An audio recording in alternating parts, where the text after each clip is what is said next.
আসসালামু আলাইকুম। Hello everyone, welcome to daily dealers with Zohra. আজকে আমি লাউ শাক দিয়ে মজাদার একটি রেসিপি শেয়ার করব। কি বাসায় মাছ বা মাংস নেই? কোনো চিন্তা নেই, এইভাবে লাউ শাক রান্না করলে মাছ বা মাংসকেও হার মানাবে। আর প্লেটের ভাত কখন শেষ হবে টেরও পাবেন না। চলুন শুরু করি।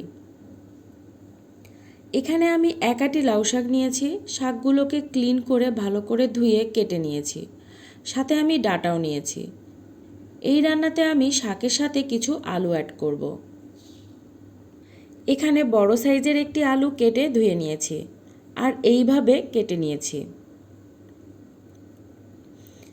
এবার রান্না শুরু করব। চুলায় প্যান বসিয়ে দিয়ে দিচ্ছি 2 চামচ তেল।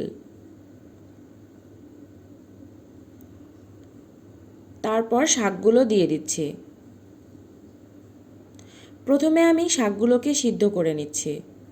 দিয়ে দিচ্ছি 1/2 চামচ লবণ। এখানে আমি আর কিছুই অ্যাড করব না। শাক থেকে যা পানি বের হবে তা দিয়েই সিদ্ধ হবে। ঢাকনা দিয়ে ঢেকে দিচ্ছি শাকগুলো সিদ্ধ হওয়ার জন্য। 10 মিনিট পর ঢাকনা তুলে নিচ্ছি। শাকগুলো আমি 80% সিদ্ধ করে নিচ্ছি। শাক থেকে যে পানি ছেড়েছে তা দিয়েই শাকগুলো সিদ্ধ হয়ে গিয়েছে। এখন শাকগুলো তুলে নিচ্ছি। বাকি রান্নাটাও আমি এই প্যানেই করে নিচ্ছি। দিয়ে দিচ্ছি পরিমাণ মতো তেল। তেল গরম হয়ে আসলে দিয়ে দিচ্ছি 1/4 কাপ পেঁয়াজ কুচি। দিয়ে দিচ্ছি পরিমাণ মতো কাঁচামরিচ ফালি। এখন নেড়ে ভেজে নিচ্ছি। এই রান্নায় আমি রসুন অ্যাড করব না। পেঁয়াজ বাদামি কালার হয়ে আসলে দিয়ে দিচ্ছি আগে থেকে কেটে রাখা আলু। দিয়ে দিচ্ছি 1 চামচ লবণ। 1/2 চামচ হলুদ গুঁড়ো দিয়ে দিচ্ছি।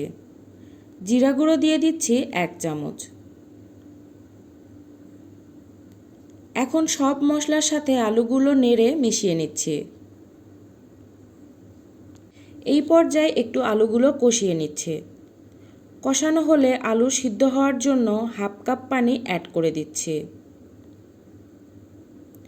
একটু নেড়ে ঢাকনা দিয়ে ঢেকে দিচ্ছি আলুগুলো সিদ্ধ হওয়ার জন্য। 5 মিনিট পর ঢাকনা তুলে নিচ্ছি। পানি শুকিয়ে গিয়েছে আর আলুও সিদ্ধ হয়ে গিয়েছে। এই পর্যায়ে আগে থেকে সিদ্ধ করে রাখা লাউ শাকগুলো দিয়ে দিচ্ছি। এখন একটু নেড়ে সব কিছু মিশিয়ে নিচ্ছি। এই পর্যায়ে আমি আর ঢাকনা দিচ্ছি না। শাক যতটুকু সিদ্ধ হওয়ার বাকি আছে, রান্নার প্রসেস শেষ হতে হতেই শাকগুলো সিদ্ধ হয়ে যাবে। এখন আমি 4 থেকে 5 মিনিটের মতন ভেজে নিচ্ছি। এখন লাউ শাক ভাজিটা একদম রেডি। বাসায় যেদিন মাংস বা মাছ থাকবে না, সেই দিন এইভাবে লাউ শাকের রেসিপিটা তৈরি করবেন। দেখবেন আর কিছুই লাগবে না। আমার আজকের রেসিপিটা কেমন লাগলো অবশ্যই কমেন্ট করে জানাবেন।